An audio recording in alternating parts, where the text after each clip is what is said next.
Bonjour, suite au travail du lundi 15 juin passé, où on a remarqué que beaucoup ne suivent pas le poids ni l'indice de masse corporelle, ni la composition corporelle et le taux de grâce de leurs joueurs.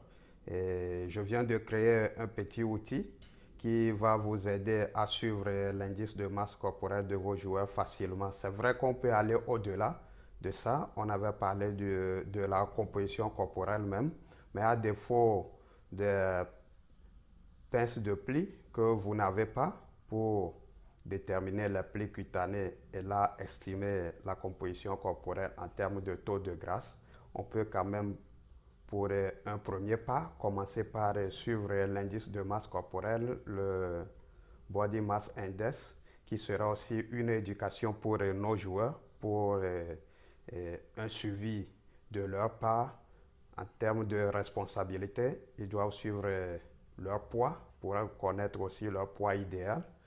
Et pour un petit briefing, pour ceux qui n'étaient pas présents le lundi 15 juin 2024 passé, on a parlé de la gestion de la trêve et on a vu que au niveau de la trêve, il y a baisse d'activité, pas d'entraînement, pas de compétition et l'objectif principal c'est la récupération.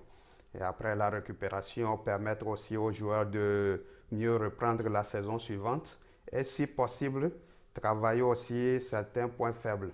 Et surtout pour ceux qui n'ont pas assez joué durant la saison passée.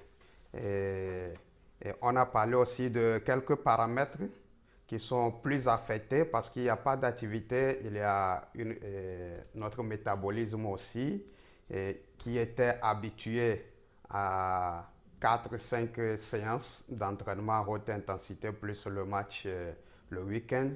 Et il y aura une adaptation vers le côté négatif de ce métabolisme.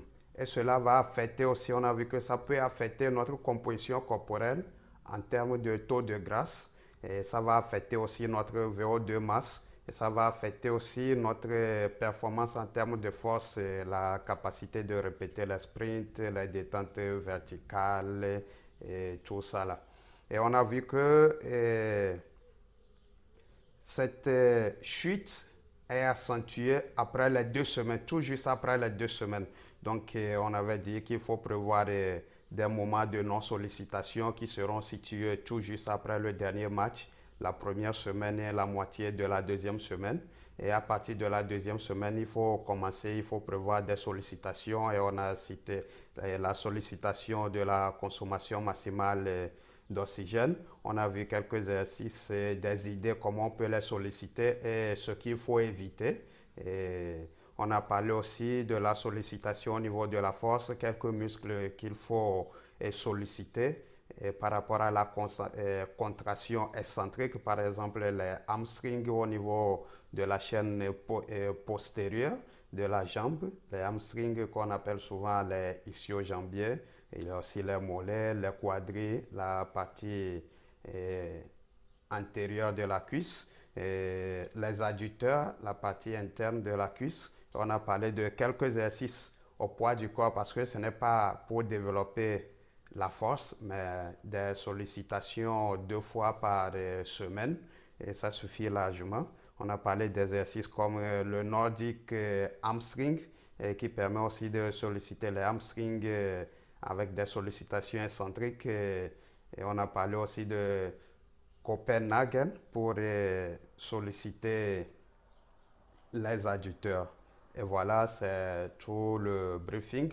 Et durant cet atelier, on a remarqué que beaucoup ne suivent pas l'anthropométrie, les données anthropométriques des joueurs, par exemple le poids, la taille, tout ça là. Normalement, on doit aller vers la composition corporelle, connaître le taux de graisse, mais vous n'avez pas les pinces à plis, on peut les déterminer par les plis cutanés. Comme vous n'avez pas ça, je vous ai proposé au moins de suivre l'indice de masse corporelle, même si ce n'est pas un indicateur qui vous donne des choses vraiment par rapport au taux de graisse, mais c'est le premier pas.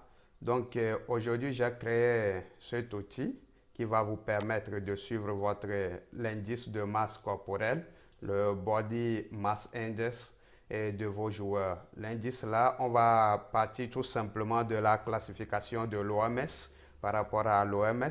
L'indice IMC en français, BMI en anglais, ça se calcule, ça fait le poids du joueur en kilogrammes sur la taille en mètres au carré. Est-ce que vous me comprenez? Donc, selon l'OMS, la classification, c'est les valeurs de référence, c'est entre 18,5 et 25. Donc, on peut dire le poids normal.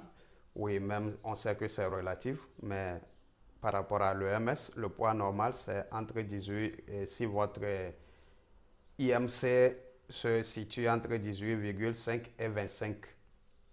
Maigreur, c'est tout ce qui est mineur à 18,5. Surpoids, c'est entre 25 et 30. Obésité, c'est à partir de 30. Donc, si vous voyez ici, j'ai mis des couleurs. Notre référence 18,5 et 25, c'est en vert. Tout ce qui va être en vert, ça veut dire que c'est normal. Tout ce qui va être en bas de 18,5, j'ai mis le bleu. Tout ce qui va être au-delà de 25 et 30, j'ai mis l'orange. Au niveau de 30 et au-delà, j'ai mis le rouge. Donc, c'est très simple. Ici, vous allez utiliser ici pour mettre le nom de vos joueurs, nom et prénom de vos joueurs ici. Par exemple, je prends un exemple, je mets DKM comme joueur. Vous allez mettre seulement le poids. Je vais prendre par exemple 80 kg. La taille du joueur en mètres 1, je ne sais pas, 78. Et vous allez voir que votre BMI est écrit ici, ça fait 25,25. Vous allez voir que le résultat est de quelle couleur? Orange. Parce que j'ai déjà conditionné ici, le résultat va apparaître en fonction des couleurs. Vous allez voir en même temps les couleurs ici pour vous situer. Donc orange ici, ça veut dire que ce joueur est au surpoids. Je prends un autre exemple, le joueur FKM, oui peut-être 90 kg. Le poids et la taille 1,99. On va voir, vous avez vu que c'est le vert maintenant, la couleur verte. 22,75, ça veut dire que ça se trouve dans les valeurs de référence normales. Je prends l'exemple d'un autre joueur, GNM. On va voir, 80 kg, 1,60 m. Vous allez voir que c'est le rouge. Le rouge, ça nous renvoie en même temps à l'obésité ici. Oui, 31. Oui, vous voyez, non? Donc, c'est déjà conditionné ici et c'est déjà formaté, les résultats. Vous allez mettre seulement le nom de vos joueurs, leur poids, la taille et vous aurez le résultat automatiquement ici. La couleur du résultat dépendra de la catégorie où se situe l'indice de masse corporelle du joueur. Donc, j'espère que l'outil là, je vais l'envoyer dans dans les deux groupes, le groupe des préparateurs et des entraîneurs qui ont suivi la formation au Togo. Je vais envoyer l'outil là et je vais essayer de créer aussi un autre que vous pouvez envoyer à vos joueurs. Et chaque jour, ils vont contrôler leur poids. Et ça va être un outil de suivi. J'espère que ça va vous aider à suivre facilement l'indice de masse corporelle de vos joueurs. C'est vrai qu'on peut aller au-delà et parler de la composition corporelle, mais on va trouver un créneau aussi pour voir comment on peut utiliser les pinces à plis pour déterminer les plis, pour estimer la composition corporelle. Ok, d'ici là, bon travail.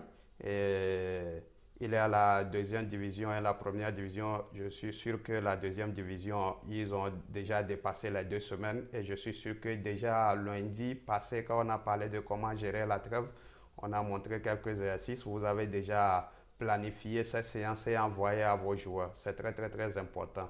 Et merci beaucoup, c'est votre serviteur DKM. Ciao.